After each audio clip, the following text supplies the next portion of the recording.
Welcome to the family with Officer Dave. And Andy Brant Bernard. Is everybody trying to piss me off today? You're wearing a Green Bay shirt in my studio. Really? Yeah, it didn't take him I long wondered to what pick you up would on say. that one. God. I told Andy, I wonder what your dad's going to say. So we just get slaughtered in the playoffs, got absolutely smoked 2 games in a row, and he comes in with his Green Bay shirt on. So Super Bowl is not likely then. No, it ain't happening. Is For it either over team, already? No, it's No. still 2.5 weeks away or something. Well, but I mean, Something like, like we're that. not like, are we out? Yeah. Yep. Well, that was quick. What are you going to do? Our Minnesota Vikings still have not won a Super Bowl in the, 64 years they've existed? Nope. Yep. 64 years and they've never won a Super Bowl. Missed it by that much. Well, I guess it's 65 now, isn't it? 60 was see, I didn't even start watching the Vikings until I was like, I think I was like 11 or 12, something like that. Let's So see. Founded in 1960. So there you go. 5 years. Had some Man. great memories, met some great people. Fran Tarkenton's a great guy. Was happy to meet him. Chuck Foreman and I are really good friends. Chuck is one of the great guys ever born. Scott Studwell. I mean, I could go down a list of a lot of really great guys on that team, but they got to win a Super Bowl one of these years, don't you think? Yeah. Here's my take on the Vikings, okay? Growing up in River Falls and being a Packer fan, growing up in Wisconsin, Mm-hmm. I got so sick and tired of how the news media absolutely fawned over every athlete on the planet. Twins Mm-hmm. and Vikings, but oh my God, when the Vikings came on, I think the sportscasters had their hand in their pocket and were pinching their little weenies because it was like Vikings football.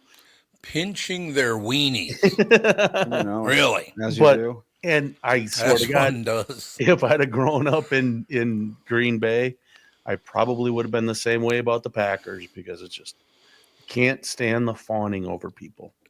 I understand that. Yeah, I do understand exactly what you're saying. So I don't know. We'll just keep on moving forward because neither the Packers nor the Vikings are involved in any of it anymore because Nope. they both got their ass handed to them. Yes, we did. But, I guess we'll be okay. Timberwolves have never won anything. The Vikings have never won a Super Bowl. You got your hockey teams never won a Stanley Cup, even though it's the state of hockey. But other than that, everything is good. But 2 Super Bowls, 2 World Series, but that goes all the way back to 1991. So that was 35 years ago or 36 years ago, whatever it is. And the funny thing is where I used to work, it's become hockey heaven. I mean, there's a lot of hockey players that live there now. And after meeting a few of them and talking with them, they're just regular guys. They have no, I think a lot of it has to do with how hard you had to work as a young kid, how much work you put in to get to that level. A lot of kids with a lot of just natural talent, but boy, the 4 a.m. ice times and oh God, getting up and staying up and got to be on the ice. If you're the last one on the ice, you got to do extra laps or whatever. It's just that culture of hockey is completely different. I suppose that's probably true. I didn't even know hockey existed until I was about, 10, 12 years old, something like that. I've never really cared about it. I mean, there were hockey rinks in North Minneapolis, but I never saw anybody on one of them. Yeah, I can understand that because hockey is expensive. It is. It's a lot of equipment. It's a lot of equipment. Basketball is probably the cheapest sport because you just need a ball. Well, hockey, you've got the stick, you got the puck, you got the helmets, you got the pads, you got the skates. Wrestling was the cheapest because all you needed was one pair of shoes. True. Yeah, you don't need anything for that, I suppose. But football's, you got a lot of equipment for football, too. Yep. Not quite as much, but no. All those shoulder pads, knee pads, mouth guard, helmet, that adds up. Yep. No, it's, my mom used to gripe when she'd have to, as I was growing, have to buy me a jock strap every year because I kept growing. Yep. Oh, I got to buy another one. what's Can't that? you just wear the one from last? $10 a year. Yeah. I think you can manage it. So what do you do?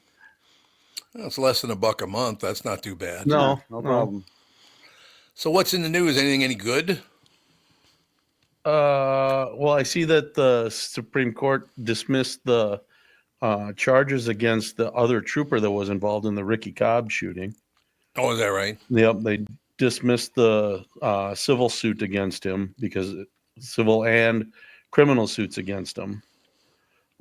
Finally, so now that I can't remember his Who the name. hell is Ricky Cobb? Ricky Cobb was stopped. I think it was in 22 or 23 or 24 early, and for a traffic violation by the state trooper. And the trooper that made the traffic stop found out he had a warrant. Well, he called for backup. Lotigren showed up. Ricky Cobb tried to get this trooper's gun.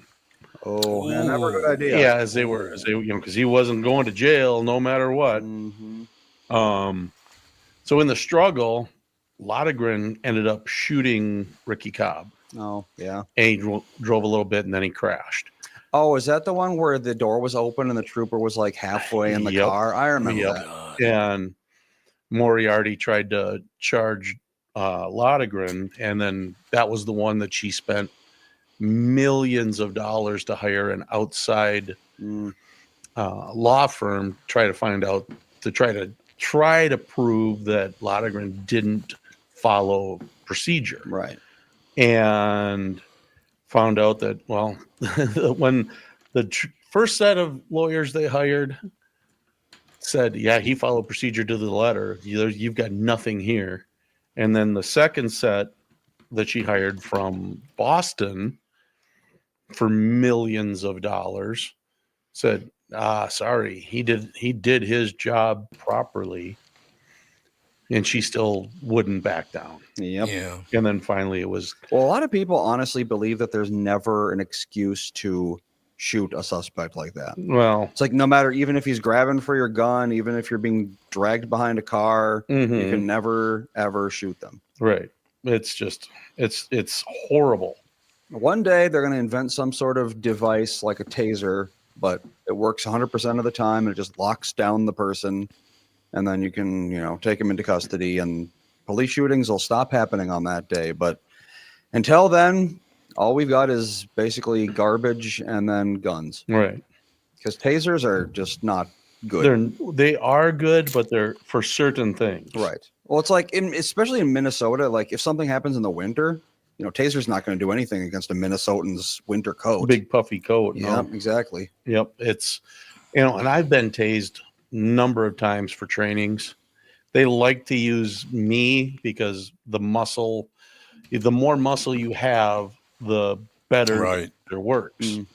So they love to hit me with that taser, and it's like whatever. It's 5 seconds. It literally feels like somebody takes a 2x4 and doesn't wail on you. Not like hitting the head with a bat, Tom, but it's like somebody takes a 2x4 and whacks it across your back. Oh, yeah. And then it's 5 seconds of your muscles locked up and then you're done. Yep. People don't pass out from a taser. I'm sorry. Not unless they're very unhealthy or have a heart condition or something. That's the other problem is, people are walking around with heart conditions. Yep. Or taser's not going to be good for that. Or they've got something else on board. But I mean, even pepper spray can take someone out if they have a heart condition. There's that famous case of remember the one chip challenge? So, the La Paca or whatever it was. Yeah, Pockies? Yeah, something like that. I think. Pockies or Pockies. I'm assuming it's Pockies. But they had the one chip challenge, which is just an insanely spicy chip. It's literally just one chip in like a coffin-shaped box container. Yep. And the idea is to eat this chip without dying. And so this kid did the one chip challenge and he failed it. Because he died. Ooh. Jesus. Yeah, the spiciness of the chip triggered his heart condition, and he went into cardiac arrest, and that was that. Not good. And he had cardiomegaly, so his heart was enlarged, and Ugh. I don't know if he knew. It's some people can go through life with Mhm. that and not ever know until something like this happens. Yep. So, I mean, yeah, anything can kill someone. That's the thing. Yeah. Even the most benign measures on earth, if Yep. someone's frail enough, they're going to die from it. True. And there's nothing you can do about it. One of my favorite stories of all time, my buddy Dale Hen used to lift weights with him over in Twin Cities gym. That had a wonderful time. But Dale's job, he did security at one of the Minnesota prisons. He's about your size, a little shorter than you, but about your size as far as musculature and all the rest of Is that. that my size? That's way too small. No. We're talking Officer Dave. But in any case, they had a new thing that they were bringing into the prison. And every time they brought a new thing in, they would try it out on Dale because he was the biggest guy around. He's very muscular. So they try it out on him. Hey, we got a new thing, Dale. You got to come down. We're going to try this out today and see how it works and blah, blah, blah. It was a rubber ball kind of cannon, like a handheld cannon. Do you remember those at all, Officer Dave? Yep. Oh, you do? Okay. Yep. So he said, okay, Dale, just get up against the wall. We want to, test it out on you. Because they always figured if as big as he was, if it could take him out, like make him fall down, that it'd work on anybody. And Dale goes, wait a second, what? He said, well, we're just going to shoot you. It's just a rubber ball, so it's not that big a deal.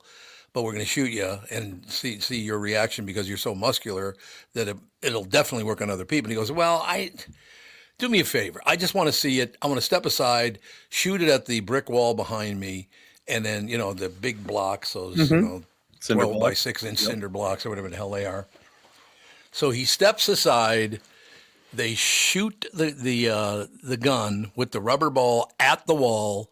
It puts about a 4-inch hole in the wall. And he goes, you are not shooting me with that thing. That is not going to happen. I guess it took out a huge chunk of the concrete. Man. Well, what kind of weapon would that have been? Not a beanbag round would have done Well, that. a lot of them are using like a 40 millimeter ball, kind of racquetball size stuff. But no, I think a lot of those were disallowed. Well, yeah, you hit someone in the head with that. It's basically like a captive bolt pistol. Yeah, Or just those dead. those they'll still use rubber bullets in like shotguns. But they're very small. Yeah. Yes. They're just designed to basically make you sting until you are like, okay, I give up. I quit. I give up. But they call those less lethal. Less lethal. Less lethal. Good. Well, like I said, Very there's no such thing. Like Charlie in Albuquerque just brought it up in the chat. There was a contest like 20-ish years ago, I think, that was called Hold Your Wee for a Wee. Oh, yes, I remember that. They would have a bunch of people drink water, and then the last one to go to the bathroom gets a wee. And a lady died from drinking water. Yeah, I believe it. So you can't call anything non-lethal when chips and water are killing people out there. So. Exactly. God, think about that. Chips and water killed 2 people. Yep. Makes you think. You just want to have a potato chip. I know it really is a there, but for the grace of God, I go kind of situation. You don't want to miss your program, so you don't get up and go to the bathroom, and the next thing you know, you're 6 feet you're under. just dead. God, you just reminded me of, my youngest brother, Troy, who's no longer with us. He died very, very young, but I got a call one day that he had been arrested, and he was in the, what's that out there by Pioneer Lake or whatever the hell it's called, the detention center out there west of town. You know what I'm talking about. By Parker's Lake. Parker's Lake Resort. He's That's at the exactly right. workhouse. Yep. The workhouse. There you go. Yep. But we used to call it Parker's Lake Resort because so many people from North Minneapolis spent their summers there. It's still there. But I will never forget. I called my attorney, Alan. I said, look, I got to get my brother out of here. Would you please call somebody? And as soon as I'll go pick him up as soon as we can get him out. I don't, whatever. So Alan calls there, gets him released. I go out there to pick him up. I walk in the place, and the first thing I see is an old guy, look kind of like, God, I don't know, he's just a very kind of old guy, and he's kind of stumbling along, walking along. and his nickname was Mad Dog because he looked like Mad Dog Vachon. And so there's all these guys standing around, and here comes Mad Dog just shuffling down the side, down the hallway, shuffle, shuffle, shuffle, shuffle. One guy goes, "Hey, Mad Dog, you pissed your pants again." And he turns around and goes, "F you, F you, F you." I was like, really? This is a society out here, is it? This is how things are?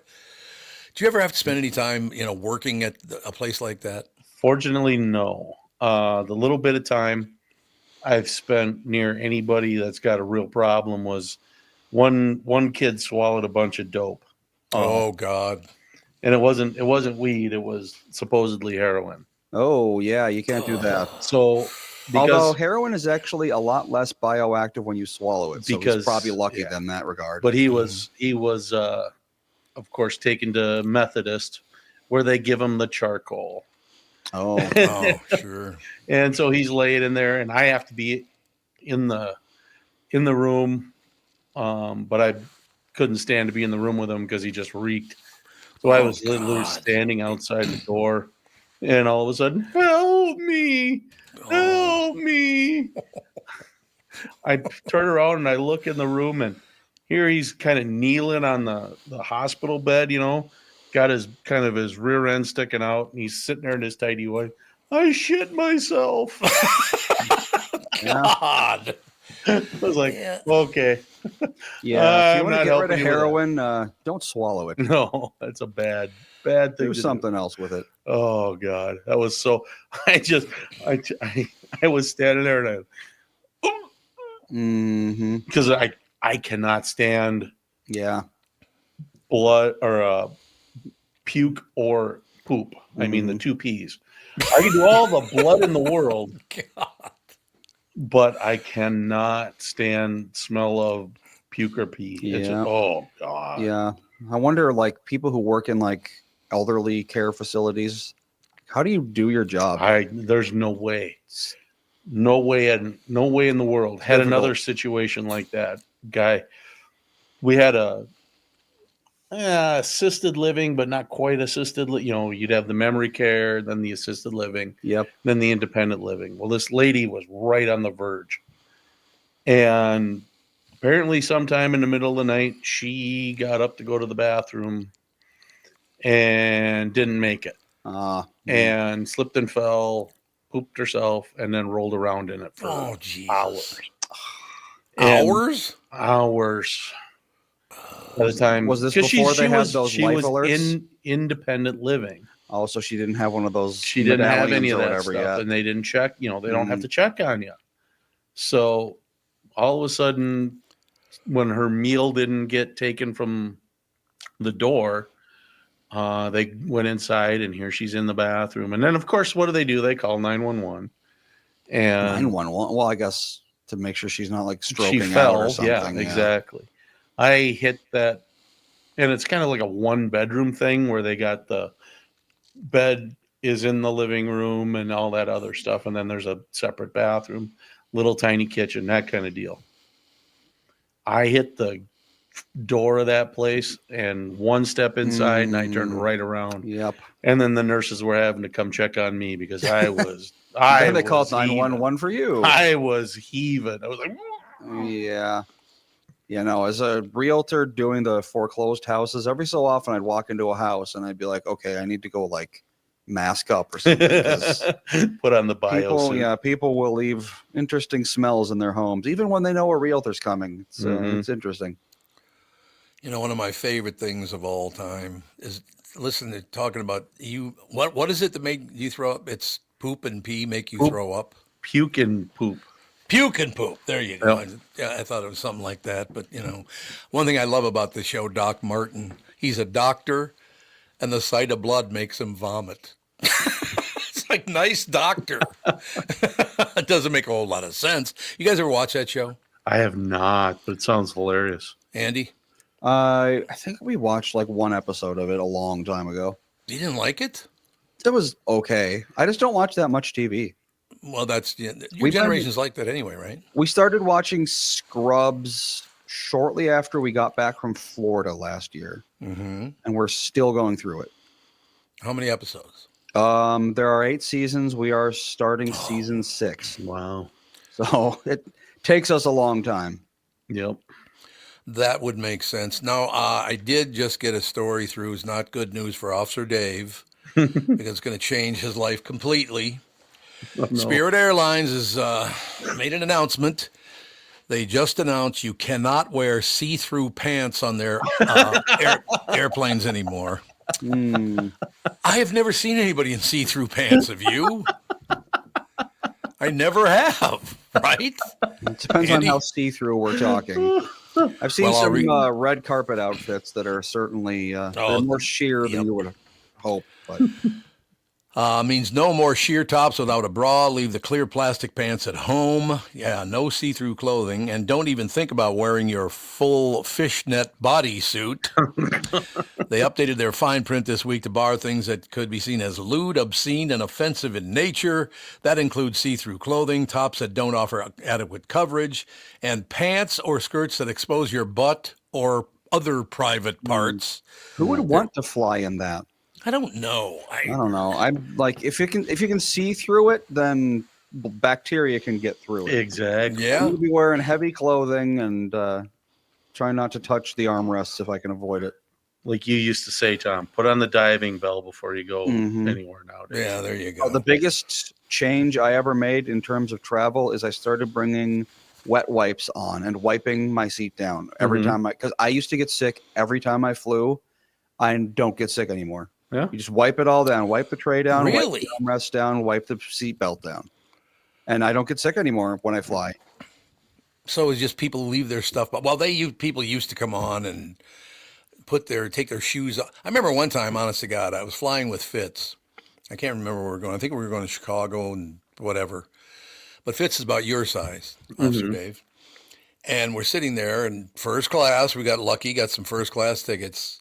And there was a guy behind us decided to take off his shoes and his socks and then stick his legs between the two seats. That'd be a broken foot because I'd twist that. I'm going to twist it right off. No. Oh, Fitz did mention that to him, believe me. He got up and said, okay, this is going to end right now. I mean, why would you want to stick your bare feet right in front of some... I don't get it.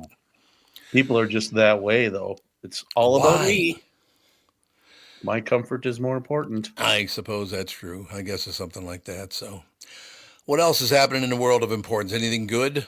Oh, let's see. Is there anything good? I don't know.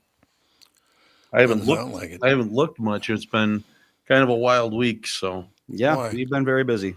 Well, just stuff. My wife is on the board of a women's resource center up in St. Michael, and tonight is their gala, so it's been run here, run there, do this, get that, pick this up, do that. You gonna be dancing and stuff? Not dancing, no. But I will put on my jacket and look rather spiffy. So you will look spiffy. I will. I'll put on a button-down shirt, no t-shirt, and a blazer. Yes. Well, yeah, that look pretty snazzy. No, I have a bitch of a time finding a suit coat that fits. How do you find a suit coat that even fits? Everything I own, Tom, is custom made. Oh, it has to be. Yeah, it has to be. I can see that. Custom fit. And I've told you, my Lima jacket is a 58 extra long. That's a big coat. That's a big coat. But when you get so much of your jacket taken up in your shoulders, it's like, okay, I have a 56-inch chest, 20-inch neck, and a 40-inch waist. How do you fit that? Mm-hmm. You're a big fella. It's just like, oh, good God. I got the exact opposite problem. Oh, you do, don't you, Andy? Yeah, I got the inseam and waist that are equal, which is very rare. Oh, really? Yeah, it's quite rare. What is it, like 32 or something? 34. Oh, 34. Okay, that makes sense. I was 32, 34. In fact, I was 34 years ago when I was sick. 34, good luck finding anything. I just wore sweatpants for a year. It's just like they do not make jeans in 34. It's not a thing. Yep. Okay, I got to ask you guys something. I don't know if this just popped up on my screen, and I hope it's true because my childhood, it was always a dream to go to the Nankin. Oh, yeah. No, Andy, Nankin wasn't around by the time you were around, was it? I You think never went to so. that. Oh, was Nankin still around I downtown? think. Hennepin and what, 7th and Hennepin, right there at that corner? There were a few of them, weren't there? Well, there was one big one that I know Okay. about. The greatest comeback, Nankin and the original Hong Kong noodles owner unite to open Jade Dynasty. Nankin's coming back, baby. Really? That's great news. I loved going to the Nankin. There's no question about it. Nice. There's no doubt about that. One thing, I brought up Alan earlier, calling him about taking care of Troy, getting them on. Alan and I used to go eat there all the time because I would be the only non-Jew in the building some days. Everybody else in the restaurant was Jewish but me, man. Those Jews could eat some Chinese food, I will man. tell you that. Yeah, I just sent you guys a picture of me wearing my blazer and looking fairly decent, not just t-shirt and jeans. Looks like the Nankin closed in 1999. 99, so 26 years ago. It had 3 locations, all very it close did? to one another. Okay. 15 South 7th, 20 South 7th, and or 7th Street. 7th South Street, 7th Street, yeah. And then 7th and Hennepin. Yep. Weird that Hennepin. they would move like not even a block away like that over and over, but hey. But yeah, it's yeah. 7th and Hennepin, it was there from 81 to 99. So if I went there, that's where I would have gone. Yeah, maybe you did go there. Chuen Paul Wu and Eric Zhang first met in the early 1990s. Wu was the general manager of his parents' Nankin restaurant in downtown Minneapolis. Zhang, a chef whose family owned a restaurant in Hong Kong, had just moved to Minnesota with his wife after a stint in Hawaii. Why would you move from Hawaii to Minnesota? That's an interesting move, that's for sure. Well, Hawaii is extremely expensive, so there is that. Oh, that's true. But yeah, then again, that's it's not like Minnesota's terribly cheap, so I don't know. Very true. The chef stopped into Nankin to see if any cooking jobs were available. At the time, we didn't have a position for him, and he was hired by another restaurant, Wu said. A few years later, the Nankin manager once again ran into Zhang, who by then was making a name for himself with his own restaurant, Hong Kong Noodles in Stadium Village. Now the family's behind the 2 groundbreaking Asian restaurant powerhouses, one with a cult following for its authentic Cantonese and other for its Chinese-American dishes and signature Wanderer's Punch. Wanderer's Punch, baby. Did you ever have that? Wanderer's Punch. A little bit of alcohol in that. Oh, Let's see, A little bit of Wanderer's alcohol. Punch. Oh, apparently it's a thing that the Nankin made up because Yes. it does not exist outside of... Oh, there's also the Waikiki room apparently has it. Oh, really? Yes. But see, that was one of the great times when I was, let's say, my late teens, early 20s for, several years and all the rest of it. At those days, there was the World Theater, the Academy Theater, there was the State Theater. So you went downtown, had a little dinner at the Nankin, walked across the street, went to a movie, and drove back up 7th into North Minneapolis and went home. It was like a dream come true for us back in those days. There we go. They have a recipe for Wanderer's Punch. Oh. You have to make a bit of it, though. Oh, really? So first, you get your 5-gallon container. Sure. sounds like a typical weekend in Wisconsin. I don't know. You pour in a gallon of orange juice, a liter of sweet and sour mix. That's interesting. 2/3 of a bottle of grenadine, half a liter of triple sec, 1 liter of light rum, 1 liter of dark rum, 1 liter of golden rum, and 1 liter of 151 rum. And mix over ice, and there you go. Wow. So it's basically rum, grenadine, and sweet and sour mix and orange juice. So the sweet and sour mix is the interesting part. So Well, that probably takes away from all the sweetness of the other crap. So if you want to make that, I guess you'd have to divide all that by however much you want, unless you want to drink 5 gallons and die. Yeah, right. It's up to you.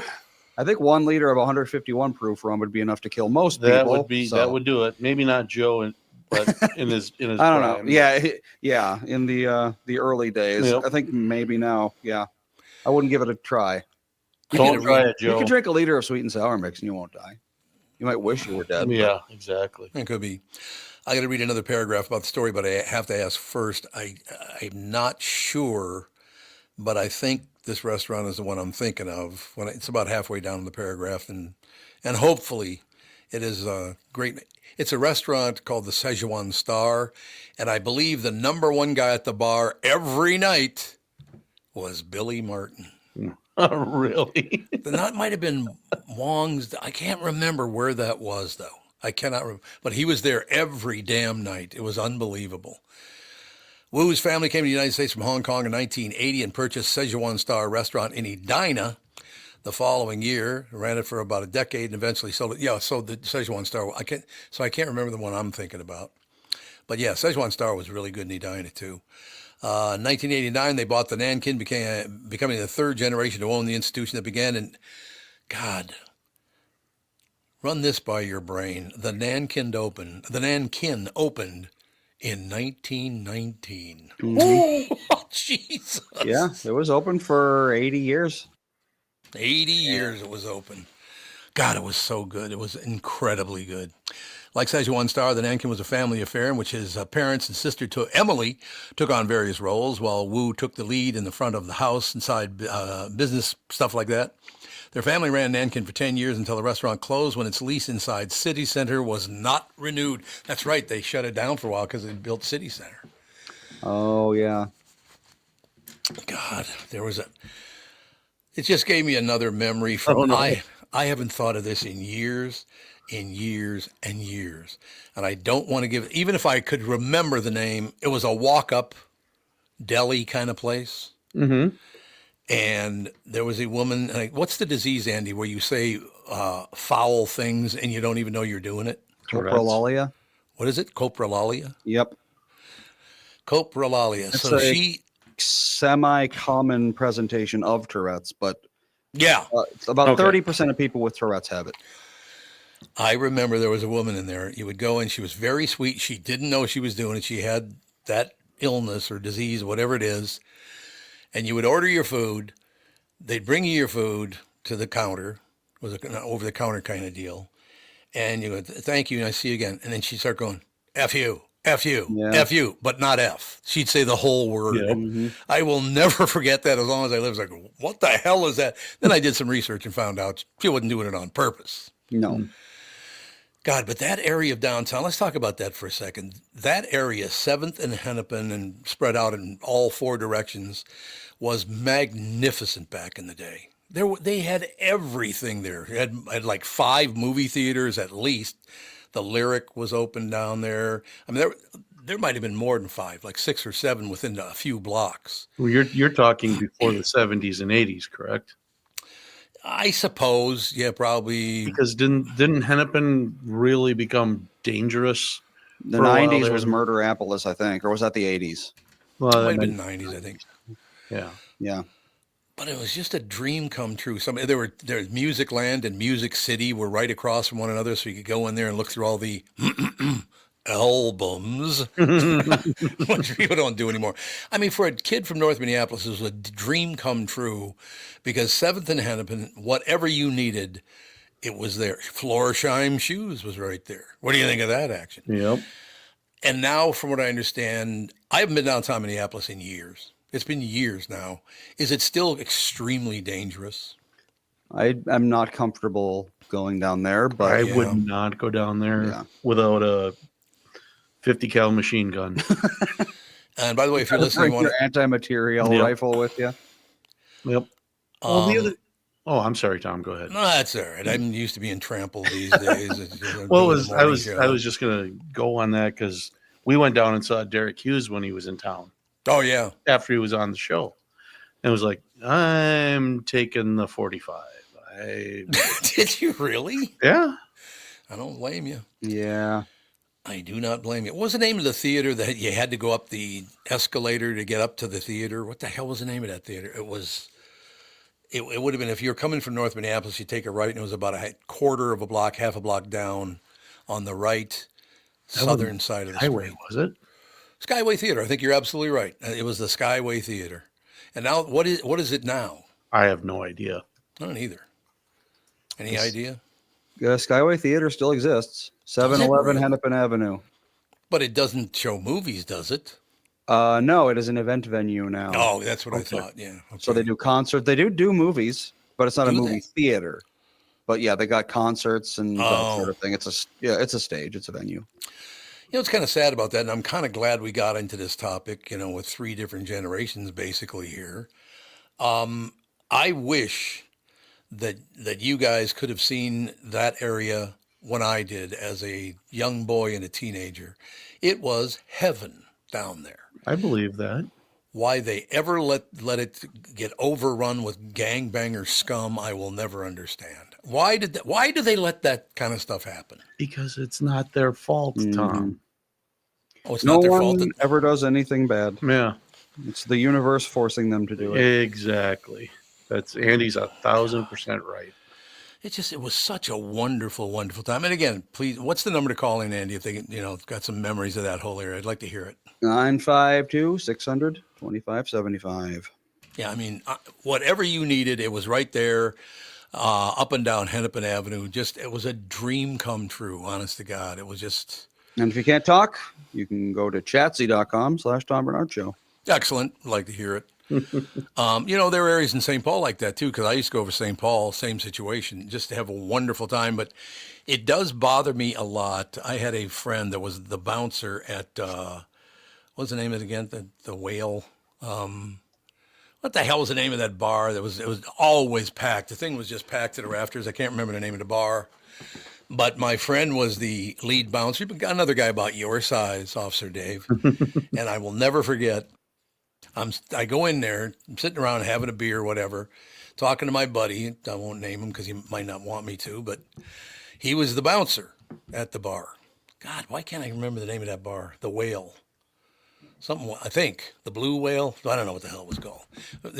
It was just Moby Dix. Moby Dix. There you go. Good job, Andy. I knew it had something to do with a whale, but I will never forget. I was sitting in there, and this guy, I'm talking to my friend who's the lead bouncer, and this guy starts becoming a pain in the ass. He's yelling and screaming and annoying other people and blah, blah, blah. So my buddy walks over there, puts his hand on the guy's shoulder. The guy goes, "Don't touch me."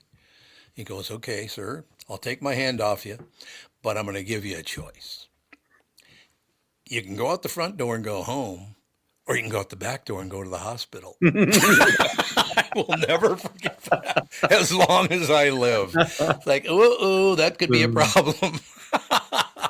But what a great experience that was. Yep. Are there places you can't even do that? They build all these places like Southdale.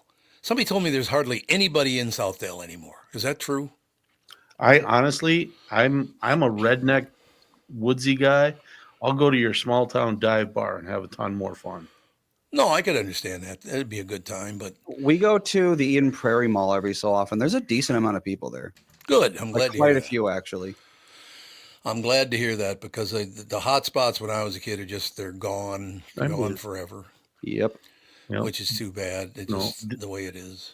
My dad used to be a bouncer at a little dance hall, kind of like the Medina ballroom Oh, sure. used to be, out in Yep. Prescott, Wisconsin, called Proches. Mm-hmm. And he had just moved down from Cable, Wisconsin, where he worked Cable. grew up working in the woods. And he says he was checking IDs one night, and the guy came in, and he was old enough, but his girlfriend wasn't. So he put one hand in front of him to block it, block the way. And the guy says, "Move your hand." Oh Dad says, God. "Nope." And, like I told you, my dad was a monster. Made me look average size. Really? Oh, his hands, Tom, Jesus. were so big. And he was just brute strength strong. He says, "Nope." And there was a little iron, one of those little short iron railings, 4 feet tall, 3 feet tall, whatever. So when they wouldn't leave, he had his left hand in front of him. He put his right hand behind him, pulled the wrought iron railing right out of the ground and out of the floor, and walked him out the door. That'll happen. Oh my God. And from the stuff I saw my dad do with brute strength, I don't doubt it a bit. No, I suppose not. Oh, good Lord. That big, huh? He was you would have loved him Really? because he didn't give a crap what he said. I like it. I guess if you're big enough, you can get away with that. I suppose, but Okay, now I want you guys to vote on this, and I certainly would invite our listeners to vote on this as well, because the Star Tribune is getting their on-site newspaper. It's getting pretty good. I mean, they do a nice job, because for a while there, I just didn't even read the newspaper anymore because it was all about politics and bullshit that I didn't care about. One of those deals. Minnesotans nab 11 semifinalist nods for the 2025 James Beard Awards.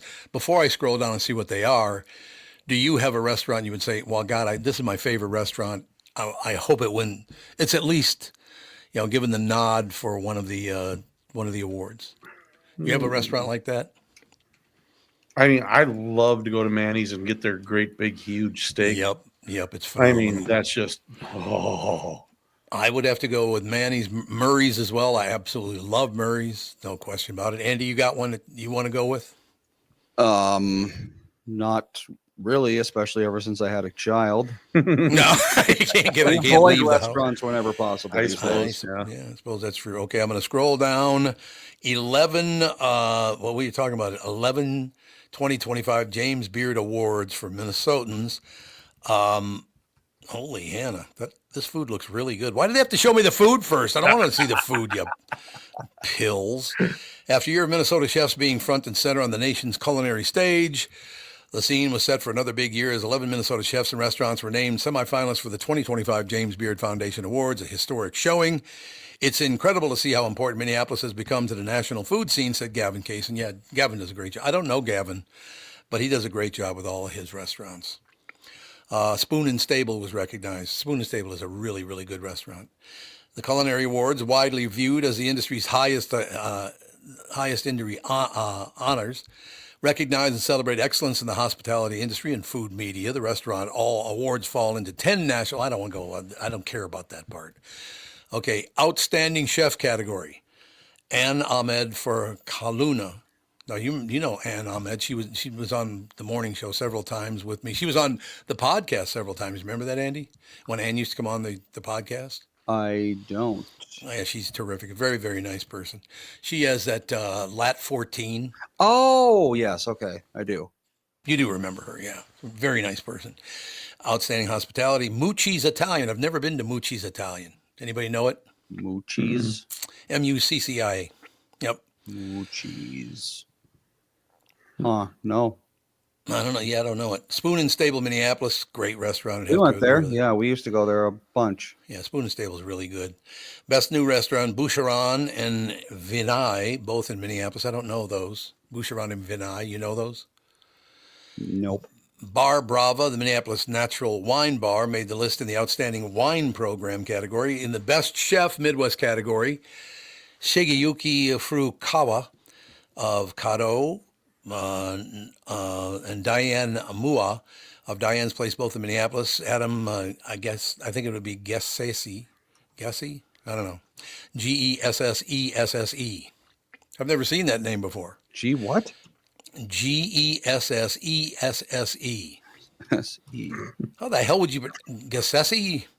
Well, there's a guy named Giuseppe? Tilahun Gessesse who's an Ethiopian singer, so I'm guessing it might be an Ethiopian name. Could be. Hyacinth, Muriel's Karen Tomlinson, both in St. Paul. Mateo Maccabee for Crew in St. Joseph. So there's a lot of restaurants on here that I've never been to. It's kind of nice to know. Cool. Yeah. Yeah, some new stuff to hit, no question about it. Yeah, I mean, some really, really good restaurants on this list. Good people. Some of them I know and some of them I don't know. It's a couple of those are kind of unfortunate because I was involved in the restaurant business for many, many years, and I'm not. Well, I guess I still am in a couple of different places, but yeah, I mean, it's the restaurants in Minneapolis, St. Paul used to be, other than the Chinese places and things like that, hamburger joints. A couple of places over on the University of Minnesota campus were really good. But now Minneapolis, St. Paul has kicked kicked it up a notch, I guess is the best way to put it.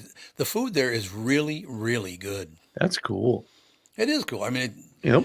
it was a whole different deal many, many years ago, no question. But, Yeah. I have to throw Tevin under the bus why? because I just typed in was going to type in Minneapolis James Beard Awards, to follow along. Mm-hmm. And Tevin had to search Molly Hatchet. Oh, yeah, you didn't know who Molly Hatchet was. I don't know who Molly Hatchet is. I'm Don't you traveling really? down the road and I'm flirting with disaster. Flirting with disaster. You don't remember that song? Maybe. I don't know. Got my pedal Oh, it's to the phenomenal. floor. My mind keeps running faster. I like this. You Google it, the first thing you see, as of August 2nd, 2020, all of the band's original members are deceased. Oh, wait a minute. Now read that story. I didn't know Molly Hatchet was dead. Yeah, all of the originals are dead as of 5 years ago. I'm going to cry. No wonder people have never heard of it. They're all dead. Yeah. No, they could not have been that old. Well, if they were formed in 71, So let's say they were born in 50, they'd be my age. Yeah. not necessarily. Let's see. Founded by David Hlubeck. Yeah. Hlubeck. Lubeck. He was born in 51. He died when he was 66. Wow. But I mean, rock and roll lifestyle. Yeah. That's kind of what you expect, to be honest. Well, I suppose that is true, isn't it? Yep. Although, what is it? AC/DC. Angus, I think, is the only original member left from when they formed back in. Oh, is there? I didn't whatever. know that. Well, obviously, Brian Johnson replaced Bon Scott when he died. Right. Angus Young, yeah, he's the only one. And who's still he's alive. 71, isn't he? He is 69. 69. So Okay. he's just a young kid. Just a young kid.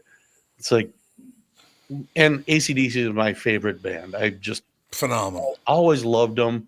And when you talk to Brian Johnson, I start to put my hand in my pocket and pinch my little weenie because it's like, What a great guy. I just love that guy. He's fun. He's huge into cars. Huge. He used to have show Brian Johnson's Cars That Rocked.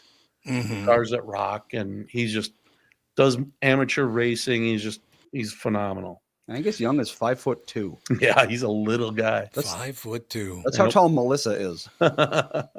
Yep, Huh. he's just a little guy. Interesting. And they're Well, that's how he lived so long, I'm thinking. and they're still touring. Wow. You know what I love about that whole deal? Last time I got a call from him, Tom, I had to call and tell you I'm very excited. I said, what are you excited about? I bought me a first Rolls Royce. He was all excited about buying a.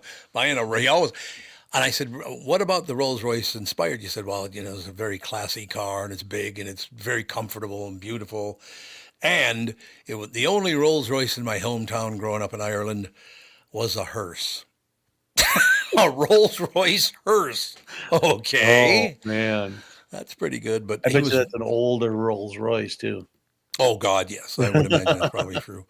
But, I mean, he was just very, very excited that he got to buy a Rolls Royce. And, well, Andy will tell you, the back seat of a Rolls Royce, you said, was more comfortable than a couch cushion at home.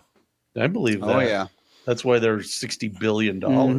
How much is a Rolls Royce now? That big, what is the big Phantom? Rolls Royce? The Phantom, Rolls Royce Phantom, yeah. Let's see, a new one. Let's see, MSRP. Looks like they are starting at $500,000. Starting? Yep. Oh, God. Starting at 500 grand for a car. Yeah, it's rather expensive. Well, we won't be buying one of those anytime soon, but, such is life. Yeah, I think I'd get really excited if I could own a Bentley Continental GT. That would. Oh, be, yeah. Oh, Another the great car. W12 engine, 12-cylinder engine. 12 cylinders. 12 cylinders.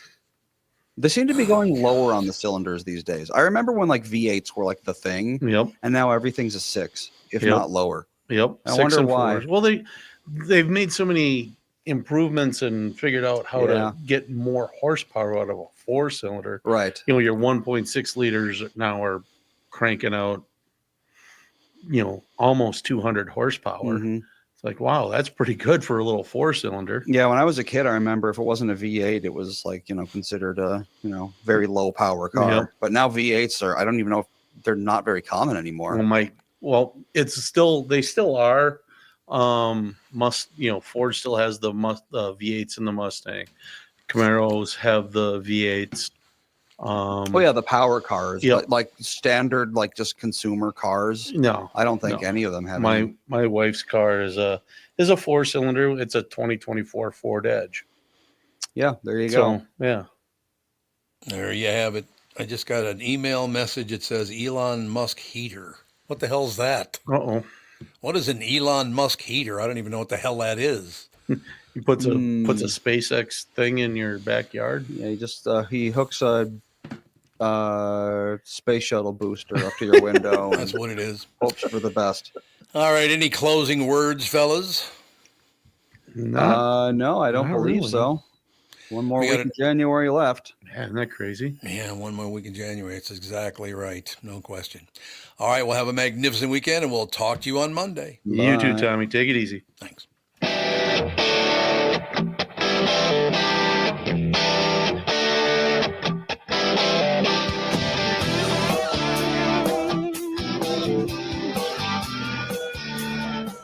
Got a picture in my pocket reminds me of this one was before. Every time I hear the singing reminds me how you talk in my door.